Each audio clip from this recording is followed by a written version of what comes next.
আসসালামু আলাইকুম। দেখুন আমি আমাদের বাড়ি থেকে আম গাছ থেকে কচি কচি আম পেড়েছি। এখনও বড়াগুলো বাঁধে নাই। আমগুলোর মধ্যে এইগুলা দিয়ে আমি আচার দেব। দেখুন আমি কিভাবে আচারগুলা দিই। আমার ভিডিওটা না টেনে সবটুকু ভিডিও দেখতে থাকুন, তাইলে সহজভাবে একদম আচার দিতে পারবেন। টক ঝাল মিষ্টি খুবই ভালো লাগে এই আচারগুলা। দেখুন আমি সবগুলা আম কিভাবে একদম কোয়া কোয়া করে কেটেছি। এগুলাতে এখন আমি রোদে শুকাইতে দেবো। তো প্রথমে আমি লবণ দিচ্ছি এবং দেখুন লবণ দিয়ে কিভাবে আমি মাখাবো। লবণ হলুদ দিয়ে আমি এটাকে ভালোভাবে মাখাবো। এই যে দেখুন হলুদ দিতেছে। আমগুলা এখনও আটি বাঁধে নাই, এই কারণে ভালোভাবে শুকিয়ে পানিটা একদম ঝরাতে হবে। ভালোভাবে ঝরিয়ে তারপর আচারটা দিতে হবে। দেখুন আমি কীভাবে এটাকে ভালোভাবে মিক্সড করতেছি। এটাকে ভালোভাবে মিক্সড করব। দেখুন ভালোভাবে এটাকে মিক্সড করব। সবগুলা হলুদ লবণ এটার সাথে ভালোভাবে না মিশিয়ে দিলে এটা ভালো হবে না। দেখুন আমি সবগুলা আমের সাথে এটাগুলো মিক্সড করতেছি। প্লিজ নতুন হয়ে থাকে আমার চ্যানেলটাকে সাবস্ক্রাইব করে দিবেন। প্রতিদিনই ভিডিও প্রতিদিন দেখতে পারবেন। আমি দেখুন একটা কুলা নিচ্ছি, এটার মধ্যে কাপড় বিছিয়ে তারপর এটাকে দিব। দেখবেন এই যে কাপড়টাতে বিছিয়ে দিলাম, এই কারণে দিয়েছি তাড়াতাড়ি পানিটা আমের থেকে শুকিয়ে যাবে। আমি একদম পাতলা করে সবগুলাকে বিছিয়ে দিতেছি। প্লিজ আমার চ্যানেলে নতুন হয়ে থাকে সাবস্ক্রাইব করে দেবেন। প্রতিদিনের ভিডিও প্রতিদিন আপনারা দেখতে পারবেন। এবং আমি আমের রেসিপিটা কীভাবে আচারটা দিই সেভাবেও ভালোভাবে না টেনে দেখতে থাকুন, তাহলে দেখতে পারবেন সহজভাবে আমি কীভাবে আমের আচারটা দিতে এসেছি। টক ঝাল মিষ্টি খাইতে খুব সুস্বাদু, খাইতে খুবই ভালো লাগে। আমার কাছে খুবই ভালো লাগে। আমের আটি সহ কয়েকদিন পরে আবার দেবো। আমি এখনও আটি বাঁধে নাই, তো তার জন্য ভিডিও করে এগুলাকে দিয়ে দিলাম। দেখুন সবগুলাকে একদম পাতলা পাতলা করে নিয়ে দিও। এই যে দেখুন সবগুলাকে আমি কি সুন্দর করে দিয়ে দিলাম। দেখুন ছাদের মধ্যে প্রচুর রৌদ্র। এই রৌদ্রে 3-4 ঘন্টা শুকিয়ে নিলেই একদম এগুলো দেখেন কত রৌদ্র, প্রচুর রোদ উঠছে আজকে। দেখুন কি সুন্দর করে এগুলো দিয়ে দিলাম। এখন এগুলোকে 3-4 ঘন্টা অপেক্ষা করব। অপেক্ষা করলে আমের পানিটা ঝরে যাবে। এই যে দেখুন কি সুন্দর করে 4-5 ঘন্টা পরে আবার ফিরে আসলাম। দেখুন আমার আমগুলা কীভাবে একদম পানিগুলো ভালোভাবে শুকিয়ে গেছে। এখন যে কচি আম, কিন্তু আমটাকে ভালোভাবে শুকাইছি এই কারণে যে আমগুলো কচি গলবে না। যখন আচারটা বানাবো তখন আচারগুলো গলবে না। আর যদি এটা ভালোভাবে না শুকাইতাম আর পানি যদি থাকে তাহলে আচারটা বেশি দিন রাখা যায় না, আচারটা নষ্ট হয়ে যায়।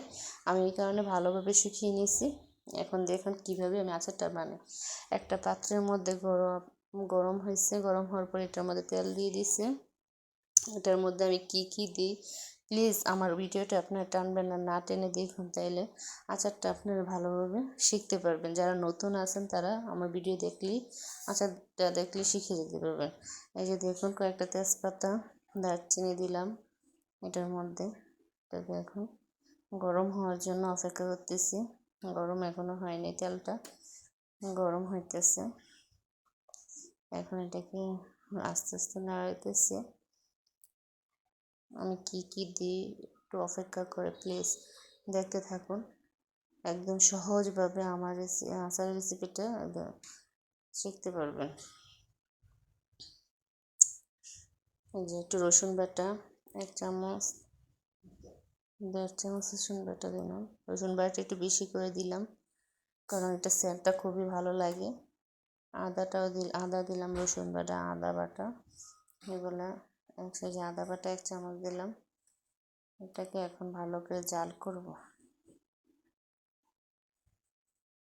এটাকে এখন ভালোভাবে জাল করব। আমি এটার মধ্যে কি দিই আপনারা একটু ফলো করলেই বুঝতে পারবেন। আমার আচারটা টক ঝাল মিষ্টি বানাবো, তো খাইতে খুবই ভালো লাগবে। কীভাবে বানাই আপনি দেখতে থাকুন। এগুলাকে ভালোভাবে নাড়তে হবে, ভালোভাবে কষাইতে হবে। আদা রসুনগুলোকে ভালোভাবে ভাজতে হবে। এই যে দেখুন এটা হচ্ছে সরিষা বাটা। আমি এগুলাকে আগেই বেটে রেখেছি সরিষাগুলা। এইগুলাকে এখন ভালোভাবে সবগুলাই দিব আস্তে আস্তে। আপনারা দেখতে থাকুন আমি কি কি দিই এটার মধ্যে। আমার তেলটা দেখুন কি সুন্দর বলক এসে পড়ছে। একটু পরিমাণ পানি যাতে না পড়ে, পানি যদি আচারটার মধ্যে পড়ে, যে কোনো আচার বানালে যদি পানি স্পর্শ পায় তাইলে মনে করেন যে এই আচারটা নষ্ট হয়ে যায়। যে আচারের পরিমাণ মতো মানে পানি একেবারে নাই দেওয়া যায়, সেটা অনেক অনেক দিন রেখে খাওয়া যায়। যে ধরেন জিরা বাটা দিলাম, জিরা গুঁড়ো দিচ্ছি, গুঁড়ো জিরা, ধনিয়ার গুঁড়া,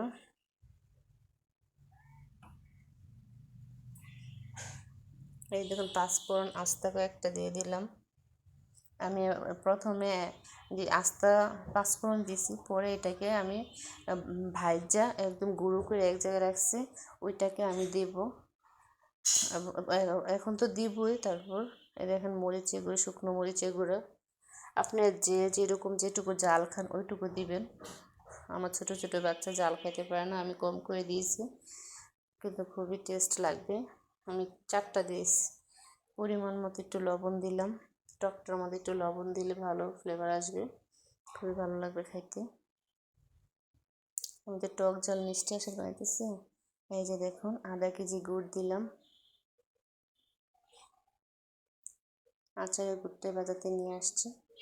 এই যে গুড়টা দিয়ে দিলাম, সবটুকু আধা কেজি গুড় পুরোটাই দিলাম, কারণ হচ্ছে আমার আমের পরিমাণ বেশি, এ কারণে। আসলে কি নিজের গাছ থেকে পেয়েছি তো, মাপি নাই কতটুকু, আইডিয়া করে আমি সব মশলা দিতেছি। আম যেতটুকু ওই অনুযায়ী আমি সবগুলা আয়োজন করে দিতেছি। আপনাদের যেটুকু পরিমাণ আম ওইটুকু পরিমাণ মশলা আপনারা দিবেন, ঠিক আছে? ওইটুকু পরিমাণ মিষ্টি টক ঝাল সবটুকু আপনি আইডিয়া করে দিবেন। আমি যেটুকু আম ওইটুকু অনুযায়ী আমি সবটুকু দিতেছি। এই যে দেখুন ভালোভাবে এটাকে ভাজতে হবে। আমগুলাকে সব যেগুলো মশলা দিয়েছি সবগুলো মশলাকে এটাকে আমি ভালোভাবে একদম মিক্সড করতেছি, ভালোভাবে অনেকক্ষণ যাবত এটাকে নাড়বেন। দেখুন আমি অনেকক্ষণ যাবত এটাকে নাড়তেছি। দেখুন আমি কীভাবে এটাকে নাড়ার পরে দেখুন গুড়টা দেওয়ার পরে তেলটা কেমন হয়ে গেছে। এতক্ষণ যাবত তেলটা একদম বলক ফেনা ফেনা আসছিল, কিন্তু এখন দেখুন আমি আধা কাপের থেকে কম পরিমাণ চিনি এটার সাথে মিক্সড করে দিলাম। চিনি একদম এটার সাথে মিক্সড করে দিলাম। দেখুন এটাকে আরও ভালোভাবে নাড়তেছি। আমি চিনির পরিমাণটা কম দিছি এই কারণে যে আমি গুড়টা বেশি দিচ্ছি, আধা কেজি আমি গুড় নিয়ে আসছি। এই গুড়টাকে আমি সবটুকু দিয়ে দিলাম, গুড়ের পরিমাণটা বেশি দিলাম, এই কারণে চিনির পরিমাণটা কম দিছি। আমি গুড়ের আচারটা আমার কাছে খুবই ভালো লাগে, দেখতেও খুবই ভালো লাগে, কালারটাও খুব সুন্দর আসে, এই কারণে আমি গুড়ের পরিমাণটা একটু বাড়িয়ে দিলাম। চিনিটা যদি আরও আপনি মিষ্টি খাইতে চান তাহলে আরও চিনি দিয়ে, আমি টক ঝাল মিষ্টি আচার বানিয়েছি এই কারণে আমি চিনির পরিমাণটা আরও কমিয়ে দিলাম। আমি এই যে দেখুন এখন সবগুলো আম আমি দিয়ে দিলাম, এগুলোকে সবগুলোকে আস্তে আস্তে আমি গুড়ের সাথে যেগুলো মশলা দিয়েছি এই মশলার সাথে এখন আস্তে আস্তে নাড়তে নাড়তে আমি এটাকে মিক্সড করব। এটাকে কম করে চুলার আঁচটা কমিয়ে দিলাম, কমিয়ে দিয়ে আস্তে আস্তে এটাকে নাড়তে হবে। সবগুলো মশলা একদম মিক্সড হয়ে যায় এটার সাথে। মিক্সড না হলে দেখা যাচ্ছে একটা মিষ্টি একটা মধ্যে মশলা যাবে না, খাইতে টেস্ট ভালো আসবে না। এই কারণে এগুলো সবগুলোকে আমি একদম আস্তে আস্তে করে নাড়বো।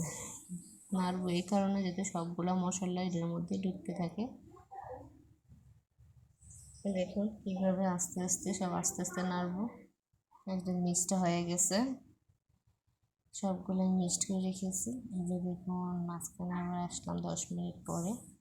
10 মিনিট পরে আসার পর দেখুন একটা ভিনেগার নিয়ে আসছি, এই ভিনেগারটা দিলে আমার আচারটা একদম পারফেক্ট থাকবে, নষ্ট হবে না।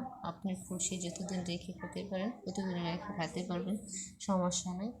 ভিনেগারটা না দিলে অতি শীঘ্রই আপনি তাড়াতাড়ি খেয়ে নিতে হবে, আর যখন ভিনেগারটা দিবেন তখন তার অনেক দিন রাখা যাবে। তারপরে এই যে দেখুন পাঁচফোড়ন আমি গুঁড়ো করে রেখেছিলাম, এইগুলো আমি এখন দিয়ে দিতেছি।